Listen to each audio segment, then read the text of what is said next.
এটা ইম্পৰ্টেণ্ট পইণ্টত ডিছকাছ কৰিম সেইটো পইণ্ট হ'ল যে তোমালোকে কিদৰে টেষ্ট পেপাৰ সলভ কৰিব লাগে এতিয়া টেষ্ট পেপাৰ হয়তো বজাৰত ওলাই গৈছে তোমালোকে দেখিছা যদি কোনোবাই কিনিছা ভাল কথা কোনোবাই যদি কিনিব পাৰা নাই মই এপত দি থৈছোঁ বহুতখিনি ডিষ্ট্ৰিক্টৰে টেষ্ট পেপাৰ আমাৰ এপতো পাই যাবা এপত গৈ ফ্ৰী মেটেৰিয়েল ছেকশ্যনত হ'লেও কিন্তু মই ছাজেষ্ট কৰিম তোমালোকে মানে যোনটো ফিজিকেল টেষ্ট পেপাৰ ওলাইছে এখন কিতাপখন কিনি লোৱা 600-700 টকা হয় এটা কথা হয় কিন্তু কিতাপখনৰ দামটো বহুত বেছি হয় মই নিজেও মানে ৰিয়েলাইজ কৰিছোঁ এইটো দামটো বেছি হয় কাৰোবাৰ যদি আৰ্থিকভাৱে ইমান সবল নহয় তোমালোকে নিজে এপত গৈ সেইটো কাৰণে মই সেইটো সুবিধা দিছোঁ ফ্ৰী মেটেৰিয়েলছত গৈ এইখিনি ডাউনলোড কৰি ল'ব পাৰা এতিয়া কথাটো হ'ল এই টেষ্ট পেপাৰ আমি ল'লোঁ বা ডাউনলোড কৰিলোঁ আমি কেনেকৈ কৰিম দুটা টাইপত টেষ্ট পেপাৰ কৰিব লাগিব এতিয়া লাষ্টৰ মোমেণ্টত দুটা টাইপত টেষ্ট পেপাৰ কৰিব লাগিব এতিয়া সলনি হৈ গ'ল প্ৰথম মই তোমালোকক কৈছিলোঁ টেষ্ট পেপাৰ সলভ কৰিব লাগিব 9টাৰ পৰা 12টালৈকে সময় লৈ 3 ঘণ্টা সেইটো আমি লাষ্টত কম তোমাক আকৌ এবাৰ প্ৰথম সেকেন্ড টাইপটো কম সেকেন্ড কেনেকৈ কৰিবা তোমালোকে সন্ধিয়া সময়ত মই তোমালোকক সাবজেক্টবিলাক যে পঢ়িব দিছোঁ অসমীয়া হওক ইংলিছ হওক সমাজ বিজ্ঞান হওক বিজ্ঞান হওক এইবিলাক বস্তু কেনেকৈ টেষ্ট পেপাৰৰ পৰা পঢ়িবা চোৱা তোমালোকে কেইখনমান সৰু সৰু বহি বনাবা সৰু সৰু বেছি দীঘল নহয় কি কৰিবা তাত কি লিখিবা ভালকৈ মন কৰিবা কোনোবাই যদি ভালকৈ এনেকৈ পঢ়িব বিচাৰিছা তোমালোকৰ ভাল ৰিজাল্ট হ'ব মই নিজেও সেনেকৈ পঢ়ি মই নিজে ভাল ৰিজাল্ট কৰিছিলোঁ কাৰোবাৰ যদি বিশ্বাস হোৱা নাই মই মোৰ বিষয়ে দি দিম প্ৰথম কথা তোমালোকে ইংলিছৰ কাৰণে এখন সৰু বহি বনাবা তাত কি কৰিবা ইংলিছ গ্ৰামাৰ যিমানবিলাক আহিছে টেষ্টত তোমালোকে এদিন অকল আজি সন্ধিয়া ধৰা মই ইংলিছৰ গ্ৰামাৰ যিমান আহিছে প্ৰিপজিশ্যন ভাৰ্ব কিবা correct tense passive voice narration active voice যিমান আহিছে টেষ্টৰ যিমানবিলাক ডিষ্ট্ৰিক্টত আহিছে সেইটো সন্ধিয়া কৰিবা হে যিমান ডিষ্ট্ৰিক্টত আহিছে গোটেইবিলাক তুমি সেই বহিখনত লিখা লিখি কুৱেশ্যন এনসাৰবিলাকো লিখিবা অকল কুৱেশ্যনটো লিখিব দিয়া নাই এনসাৰো লিখিবা তো লিখি তোমালোকে সেইখিনি লিখি থোৱা লিখোঁতেই তোমালোকে মনতো ৰাখিব চেষ্টা কৰিবা মুখস্থ কৰিব চেষ্টা কৰিবা লিখোঁতে মুখস্থ কৰি যাবা সেকেন্ড কথা আৰু এখন সৰু বহি বনোৱা ধৰা তাত তোমালোকে কি কৰিবা ট্ৰান্সলেশ্যনবিলাক লিখা ইংলিছৰ যিমান ট্ৰান্সলেশ্যন আহিছে সেইবিলাক লিখা আৰু এখন বহি বনোৱা ধৰা সৰু তাত তোমালোকে কি কৰিবা আমি ইংলিছৰ প্ৰোজ পাৰ্টৰ যিমান গদ্য পাঠকেইটাৰ যিমান এমচিকিউ আহিছে আমি সেইবিলাক লিখিম সেইখন বহিত সেইবিলাক লিখা আৰু এখন বহি বনোৱা তাত পোয়েট্ৰিৰ পৰা যিমান এমচিকিউ আহিছে সেইবিলাক লিখিম তেনেকৈ ইংলিছৰ কাৰণে ধুনীয়াকৈ আমি 4-5খন বহিত গোটেই টেষ্ট পেপাৰ সলভ কৰি হৈ গ'ল 5 দিনত ইংলিছৰ খতম টেষ্ট পেপাৰ হ'ল নেক্সট আহিম অসমীয়াত কি কৰিবা তেনেকৈ দুখনমান বহি বনোৱা প্ৰথমত অসমীয়া বহিখনত ধৰা অসমীয়া ব্যাকৰণবিলাক লিখিবা গোটেই অসমৰ বিভিন্ন জিলাত যিমান জিলাত আহিছে সব জিলাৰে ব্যাকৰণবিলাক উলিয়াই লোৱা অসমীয়া সন্ধি সমাস যিমান আহিছে সেই বহিখনত লিখি যোৱা এদিনত কমপ্লিট কৰি দিয়া ব্যাকৰণ ঠিক তেনেকৈ অসমীয়াৰ সৰু সৰু প্ৰশ্নবিলাক যিমান আহিছে এদিনত এখন বহিত লিখি খতম কৰি দিয়া ডাঙৰ প্ৰশ্নবিলাক এইটো কাৰণে লিখি থাকিব কোৱা নাই মই এইটো কাৰণে সময় নাই তোমালোকৰ ডাঙৰ প্ৰশ্ন যদি কিবা নতুন ডাঙৰ প্ৰশ্ন পাইছা তেতিয়া তোমালোকে লিখা ইংলিছত বা অসমীয়াত দুইটাতে ডাঙৰ প্ৰশ্ন যদি নতুন আহিছে তেতিয়া লিখা সৰু হ'লে তুমি মানে ডাঙৰ প্ৰশ্ন কমন আগতে পঢ়ি থকাবিলাক লিখা নালাগে কাৰণ অলৰেডি তুমি লিখি থৈছা তেনেকৈ অসমীয়াৰ কাৰণে লিখা নেক্সট হ'ল বিজ্ঞানৰ কাৰণে কি কৰিবা তোমালোকে এমচিকিউবিলাক চাবা এতিয়া কেনেকৈ চাবা সেইটো এটা কথা এদিনতে সব কমপ্লিট কৰিব নোৱাৰি এনেকৈ টাৰ্গেট কৰা বিজ্ঞানৰ কেইখনমান বহি বনোৱা মানে ফাৰ্ষ্ট তোমালোকে বিজ্ঞানৰ কাৰণে এদিন ধৰা আমি কেমেষ্ট্ৰিবিলাক চাম এমচিকিউ মই নিজেও বিজ্ঞানৰ কাৰণে কেমেষ্ট্ৰি এটা এক্সট্ৰা এমচিকিউ ফিজিক্সৰ এমচিকিউ এটা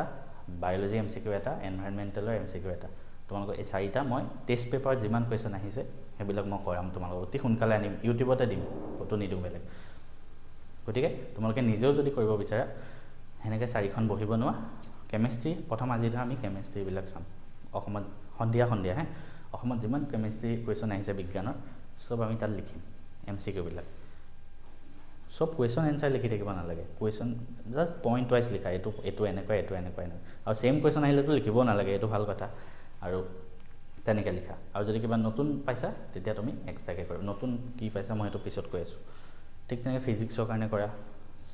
কেমেষ্ট্ৰি বায়'লজি আৰু এনভাইৰনমেণ্ট গোটেইকেইটাৰ কাৰণে বিজ্ঞান হ'ল মেথছৰ কাৰণে তেনেকৈ কৰা মেথছৰ কাৰণে হয়তো ভাগ কৰাটো সমস্যা হ'ব পাৰে গতিকে মেথছৰ কাৰণে এনেকুৱা কৰা ধৰা আজি আমি প্ৰথম 5টা চেপ্টাৰ কাইলৈ নেক্সট 5টা তাৰপিছত নেক্সট 5টা তাৰপিছত নেক্সট 5টা এনেকৈ খতম কৰি দিয়া আজি 5টা চেপ্টাৰ উলিয়াম 1ৰ পৰা 5 অসমৰ বিভিন্ন জিলাত 5টা চেপ্টাৰৰ পৰা যিমান কুৱেশ্যন আহিছে আমি সব কৰিম নেক্সট আমি নেক্সট 5টা কৰিম তাৰ নেক্সট 5টা তেনেকৈ আমি কৰিম মেথছৰ কাৰণে মই সেনেকৈ আনিবলৈ চেষ্টা কৰিম যদি সময় হয় ঠিক আছে মই গেৰেণ্টি দিয়া নাই কিন্তু আনিব চেষ্টা কৰিম ঠিক তেনেকৈ তোমালোকে সলভ কৰা ঠিক তেনেকৈ ব্ৰড কুৱেশ্যনবিলাকো চাবা মেথছৰ আৰু ছায়েন্সৰ বিভিন্ন জিলাত যিমান আহিছে নতুন যদি কিবা প্ৰশ্ন আহিছে তেতিয়া তাত লিখি ৰাখা ব্ৰড কুৱেশ্যনত যিহেতু সময় লাগে এনেকৈ তোমালোকে পঢ়ি যোৱা ঠিক তেনেকৈ সমাজ বিজ্ঞানতো তোমালোকে চেপ্টাৰকেইটা ভগাই লোৱা আজি ধৰা আমি হিষ্ট্ৰী পাৰ্টৰ যিমান নতুন MCQ আহিছে আমি তাত সলভ কৰিম ঠিক তেনেকৈ জিঅ'গ্ৰাফি পাৰ্টৰ যিমান MCQ আহিছে আমি তাত লিখিম তেনেকৈ যিমান চন আহিছে টেষ্টত আমি সেনেকৈ লিখিম আৰু কেইখনমান বহি বনাই লোৱা এখন বহীত কি কৰিবা মই কৈ আছোঁ যিমান ছায়েন্সৰ সমীকৰণ সমতুল কৰা আহিছে সেইকেইটা লিখা মনত থাকিব এখন বহীত ছায়েন্সৰ যিমান অসমৰ বিভিন্ন জিলাত যিমান সমীকৰণ সমতুল কৰা আহিছে তাত লিখা সেইখিনি মই এইখিনি বহি যে বনাব কৈ আছোঁ এনেই বনাব কোৱা নাই পৰীক্ষাৰ আগমুহূৰ্তত এই বহিখিনি মই চাবলৈ ক'ম তোমালোকক সেইটো কাৰণে মই এজন দাদা হিচাপে তোমালোকক ভাল এডভাইচ দি আছোঁ এইখিনি ফ'ল' কৰা মই নিজেও এনেকৈ ফ'ল' কৰি ইউটিউবত ভিডিঅ' বনাওঁ that's Y I am the unique ঠিক আছে আৰু তোমালোকেও ফ'ল' কৰা ভাল ৰিজাল্ট হ'ব ছায়েন্সৰ ক'লোঁ সমাজ বিজ্ঞানৰ তেনেকৈ অসমৰ বিভিন্ন জিলাত যিমান চন আহিছে ইম্পৰ্টেণ্ট চন মই অলৰেডি দিছোঁ আমাৰ কোৰ্চত হ'লেও আকৌ এক্সট্ৰাকৈ কৰা কি ডাঙৰ কথা 2বাৰ 3বাৰ লিখা কিনো হ'ব একোতো লছ নহয় ন তাত লিখা সেনেকৈ ঠিক তেনেকৈ হেডকোৱাৰ্টাৰ লিখা নতুন কুৱেশ্যন আৰু নতুন টাইপৰ কিছুমান কুৱেশ্যন আহিব পাৰে সেইখিনি আমি কোৰ্চত সময় হ'লে আমাৰ ছ'চিয়েল ছায়েন্সৰ কোৰ্চত মই দিম আৰু প্ৰথম টাইপটো কওঁ টেষ্ট পেপাৰ প্ৰথম টাইপটো মই অলৰেডি কৈ আছোঁ বহুতবাৰ 9টাৰ পৰা 12টালৈকে এখন টেষ্ট পেপাৰ উলিয়াবা এতিয়া পৰীক্ষালৈ হয়তো বেছি দিন সময় নাই 20-25 দিন সময় আছে গতিকে গোটেইবোৰ সলভ কৰা পচিবল নহয় সেইটো কাৰণে ডেইলি এটা ছাবজেক্ট কৰা 9টাৰ পৰা 12টালৈকে কিতাপ বহি জপাই লোৱা ধুনীয়াকৈ তাৰপিছত লিখি এনেকুৱা ভাবা যে তুমি পৰীক্ষাত লিখি আছা আৰু 9টাৰ পৰা 12টালৈকে মই এইটো কাৰণে লিখিব কৈছোঁ সেইটো টাইমতে তোমালোকৰ পৰীক্ষা হ'ব পৰীক্ষাত বহিত সেইটো টাইমতে লিখিবা সেইটো কাৰণে সেইটো টাইমতে প্ৰেক্টিছ কৰা 9টাৰ পৰা 12টালৈকে লিখা আধা ঘণ্টা সময় গেপ লোৱা 12টাৰ পিছত 12:30 পিছত অকল লিখি থ'লেই নহ'ব নিজক এনালাইচিছ কৰিব লাগিব নিজক নিজে নম্বৰ দিব লাগিব যে মই এইটো ভুল মই যেতিয়া পঢ়ি আহিছিলোঁ আমাৰ টেষ্ট বহুত আগতেই খতম হৈ যায় ডিচেম্বৰত খতম হৈ যায় তাৰপিছত আমি 2 মাহ সময় পাওঁ ধুনীয়াকৈ 2 মাহত মই বহুত টেষ্ট পেপাৰ সলভ কৰিছোঁ আৰু নিজে নিজক নম্বৰ দিওঁ মই নিজক কওঁ তই এইটো ভুল কৰিছোঁ নেক্সট টাইম আকৌ নকৰিবি নিজক কৈ থাকা নিজক গালি দিয়া তেতিয়াহে ঠিক হ'ব সেনেকৈ লিখি ক'ত ভুল হৈছে লিখা মষ্ট ইম্পৰ্টেণ্ট এখন মিষ্টেক নোটবুক প্ৰত্যেকজন টপাৰে মেইনটেইন কৰে ময়ো কৰিছিলোঁ মিষ্টেক নোটবুক হ'ল সেইখন য'ত তুমি তোমাৰ ভুলবোৰ তাত লিখিবা আমি চবেই ভুল কৰোঁ জীৱনত ৰিয়েল লাইফত হওক পৰীক্ষাত হওক ময়ো জীৱনত বহুত ভুল কৰিছোঁ প্ৰত্যেকজন মানুহে ভুল কৰে কিন্তু সেই ভুলটোৰ পৰা যদি তুমি কিবা এটা শিক্ষা লোৱা জীৱনত বহুত দূৰ আগবাঢ়ি যাব পাৰিবা সেইটো ৰিয়েল লাইফতো খাটে পৰীক্ষাতো খাটে এটা মেট্ৰিকতো খাটিব তুমি টেষ্ট পেপাৰৰ কিবা কুৱেশ্যন সলভ কৰোঁতে কিবা ভুল কৰিছা কি ভুল কৰিছা সেই বহিখনত লিখি ৰাখা সেই বহিখন তুমি পৰীক্ষাৰ আগত চাই যাবা কি ভুল হৈছিলে এনেকৈ তোমালোকে মেইনটেইন কৰা চব বস্তু ধুনীয়াকৈ লিখি চাবা মই কৈছোঁ বহুত ভাল ৰিজাল্ট হ'ব একো টেনশ্যন নল'গে এতিয়াও বহুত সময় আছে পৰীক্ষালৈ মই কোৱা নিচিনাকৈ সলভ কৰি গৈ থাকা পাছ কৰিম বুলি এক্সপেক্ট নকৰিবা তোমাৰ লগৰ ল'ৰা ছোৱালী বহুত আছে বা মোকো বহুতে মেছেজ দিয়ে কেনেকৈ পাছ কৰিম কওক সেনেকৈ নহয় প্ৰত্যেকজন ল'ৰা ছোৱালীয়ে ভাল ৰিজাল্ট কৰিব মই কৈছোঁ ভালকৈ পঢ়া মোৰ নিচিনা চবেই কৰিবা বিশ্বাস ৰাখা এতিয়াও সময় আছে